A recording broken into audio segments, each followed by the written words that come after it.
tere taas, autohuviline. Nüüd üks teine projekt meil juba käsil, ehk siis 65. aasta ehtne Ameerika plekk Willys. Ja sellega on nii, et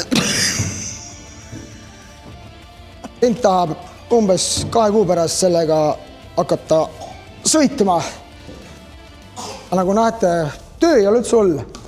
Natuke siit-sealt, väheke pahtlit ja auto on nagu uus. Aga tegelikult läheb see masin täielikult pulkadeks. Mootorit me veel läpselt ei tea, kas me teeme, aga kõik läheb tükkideks. Kere võtame maha pealt, varsti näete, kraanaga tõstame maha ja läheb üleni liivapritsi.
Nüüd, kus on raam pritsitud, puhastatud, läheb peale krunt, värv ja siis on veel tehtud ära üks suur töö, on kere puhastatud liivaga ja tehtud plekitööd, pandud uus põhi, jalgealune korrustatud ära, et siin oli ja küljed, et päris palju tööd on tehtud ära ja nüüd jälle samamoodi krunt peale, värv peale ja siis hakkame kokku panema.